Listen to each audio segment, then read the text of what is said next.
to Mr. Mladenov. Thank you, Mr. President. Mr. President, members of the Security Council, I brief you today as Palestinians and Israelis are grappling with a complex and potentially destabilizing three-pronged crisis. An escalating health crisis as both struggle to contain the rapid spike of COVID-19 cases, a spiraling economic crisis as businesses close, unemployment soars, protests increase, and the economy suffers the financial impacts of months of lockdowns and restrictions, and finally, a mounting political confrontation driven by the threat of Israeli annexation of parts of the occupied West Bank and the steps taken in response by the Palestinian leadership. These developments are not happening in a vacuum. The unfolding dynamics have shed a stark light on the daily reality of the conflict and the imperative to resolve it through negotiations between the parties. They have further exposed the unsustainability of the occupation and the need to update agreements that define the relationship between the two sides in the interests of peace. In recent weeks, the region and the broader international community have continued to express their firm rejection of annexation. Among these, on the 1st of July, the Prime Minister of the United Kingdom published an op-ed in a leading Israeli newspaper expressing his opposition to annexation and asserting that such a step would violate international law and, I quote, run contrary to Israel's own long-term interests, end quote.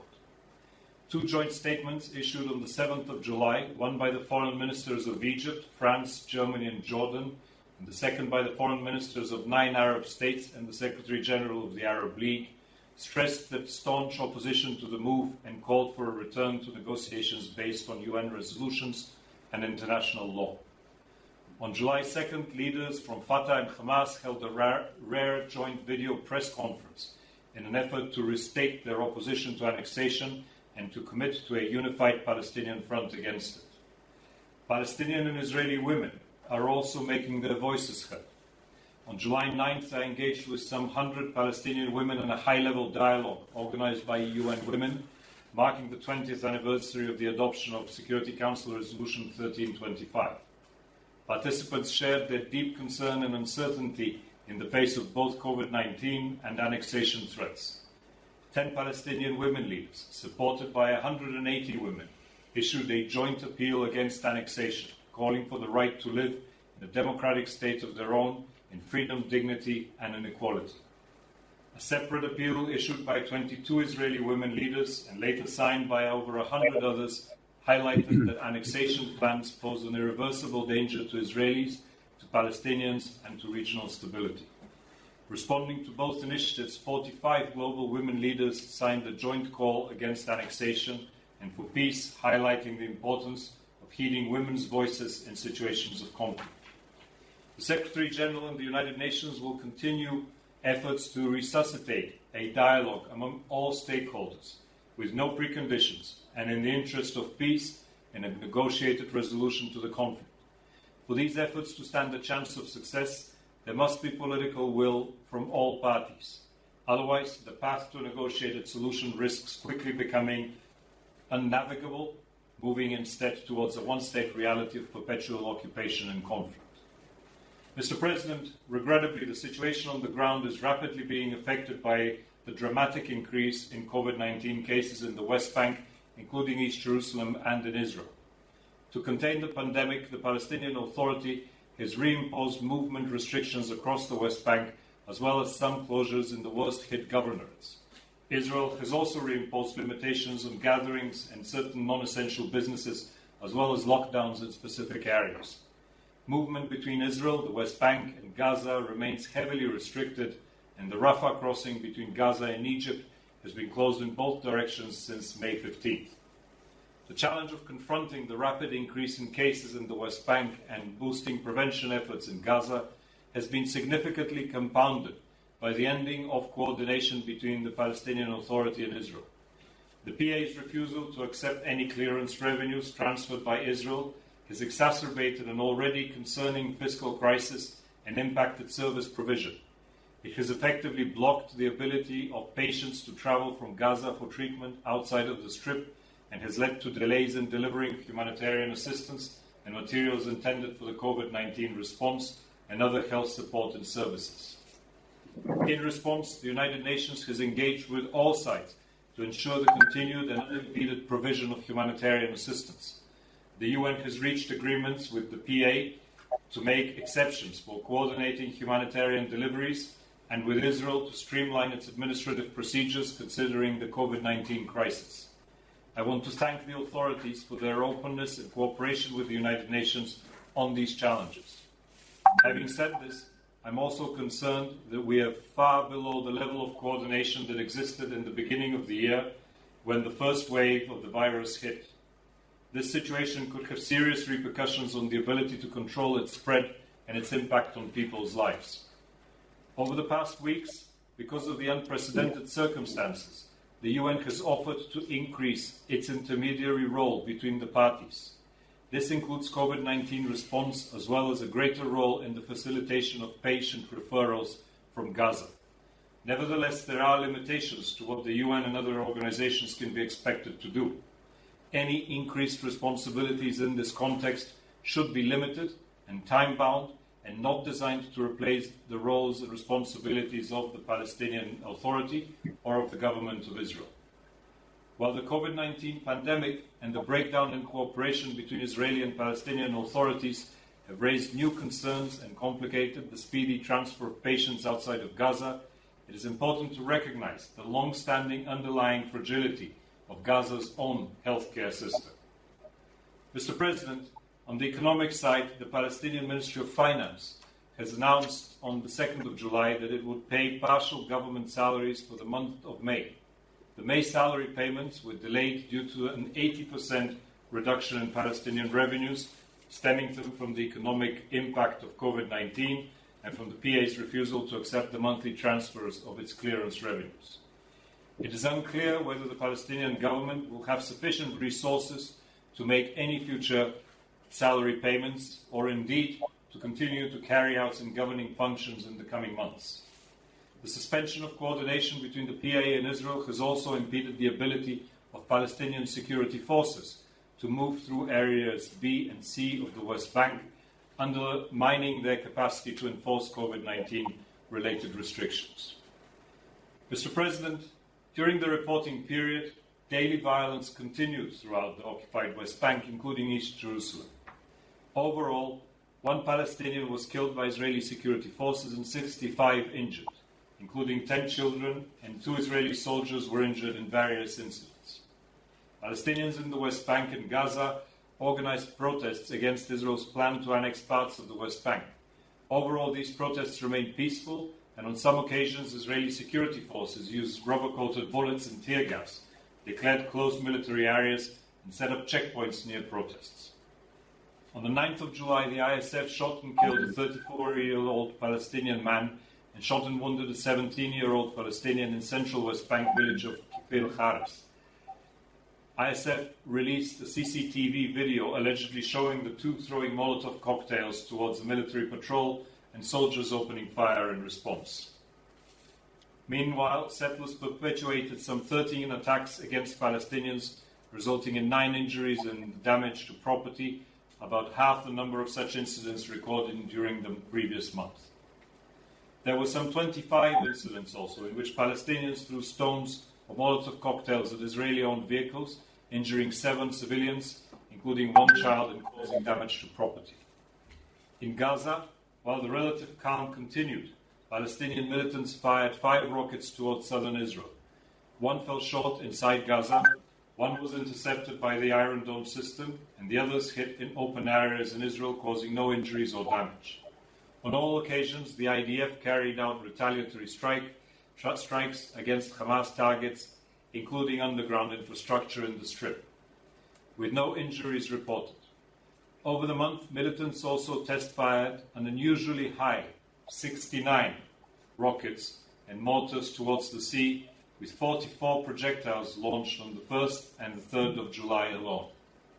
Economic tensions brought out dozens of Palestinians on July 5th, who demonstrated in front of the Legislative Council in Gaza City against the deteriorating situation, poverty and unemployment. Mr. President, In the past month, the Israeli authorities demolished 48 Palestinian-owned structures due to the lack of Israeli-issued building permits.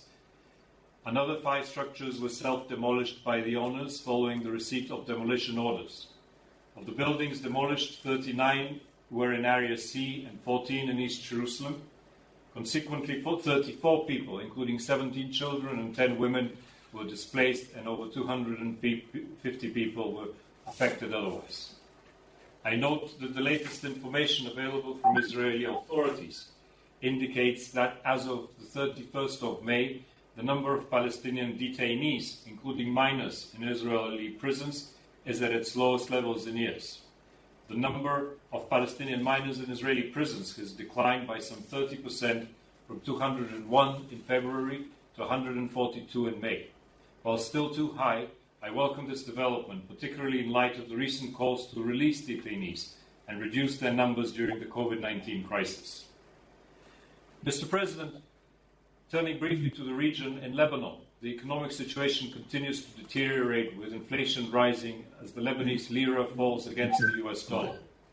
As the health and education sectors come under increased stress and with growing concerns over food insecurity, the government and the International Monetary Fund remain engaged in talks over a potential assistance package.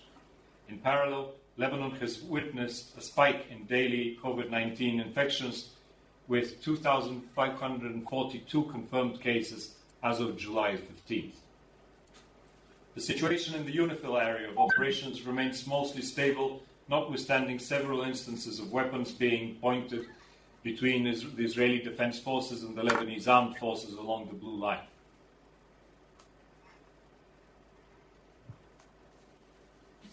On the 2nd of July, under COVID-19 restrictions, the UNIFIL head of mission and force commander chaired a tripartite meeting attended by senior delegations of the Lebanese armed forces and the IDF to prevent tensions along the Blue Line. On the Golan, where generally calm, the situation remained volatile, with continued violations of the 1974 Disengagement of Forces Agreement.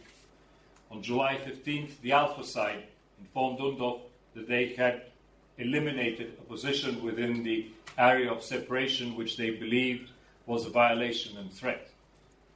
UNDOF did not observe this activity, but observed an explosion in the area of separation consistent with the report from the Alpha side.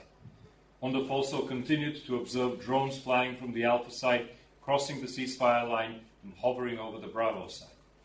The continued breaches of the ceasefire line undermined the disengagement and forces agreement and jeopardized the long-standing ceasefire between Israel and Syria.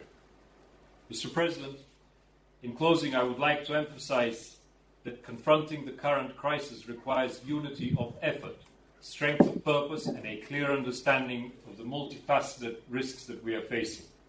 The ferocity of COVID-19 and its devastating human and economic toll demand extraordinary measures that must rise above politics as usual. Immediate efforts to curb the virus and to mitigate its impact must be prioritized. Israeli and Palestinian leaders have a duty to protect the lives and livelihoods of their populations. With unemployment in Israel surging to over 20%, and with thousands of Israelis taking to the streets to demand greater financial support from the government, many have highlighted the staggering financial and potentially human cost of moving forward with potential annexation plans. I reiterate the Secretary General's call on the Israeli government to abandon plans to annex parts of the occupied West Bank. With 80% reduction in its income, the Palestinian Authority faces the risk of a total collapse at a time when Palestinians throughout the occupied territory need the services and support of their government more than ever. I call on both sides to work with the United Nations in ensuring that those forms of civil and security coordination that are vital to preventing the continued spread of the coronavirus are reinstated immediately.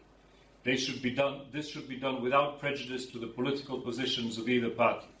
It is necessary to do that in order to protect lives in the face of a rapidly growing infection rate.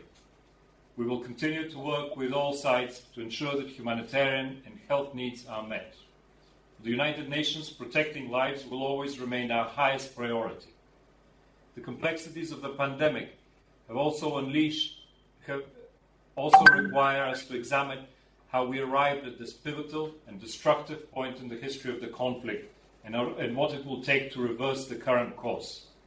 Last week I spoke with representatives of Palestinian and Israeli civil society organizations engaged in peace-building efforts. Their resilience, creativity, and commitment to a peaceful solution are deeply inspiring, and we in the international community would do well to follow their lead. Today, however, it is not enough to restate our opposition to annexation. Today we should discuss what can and must be done to improve the situation on the ground, preserve the prospect of a two-state solution, increase the chances of meaningful negotiations for a peaceful resolution of the conflict, and protect these efforts from spoilers, radicals, and extremists. To this effect, I reiterate today the Secretary-General's call to the members of the Middle East Quartet, the Arab countries, the Israeli and Palestinian leadership to urgently re-engage. We need to restart diplomacy. Over the past years, these types of discussions have been dormant for too long, allowing both parties to move further apart along diverging paths. Unilateral action and the threat of unilateral action have made the goal appear ever more distant.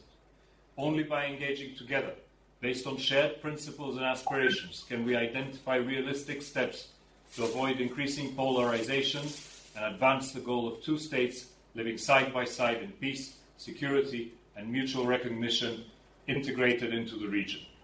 We must use the opportunity presented by the current crisis to move forward and to regain the path towards a negotiated two-state solution built on a just and sustainable resolution to the conflict in line with relevant UN resolutions, bilateral agreements, and international law.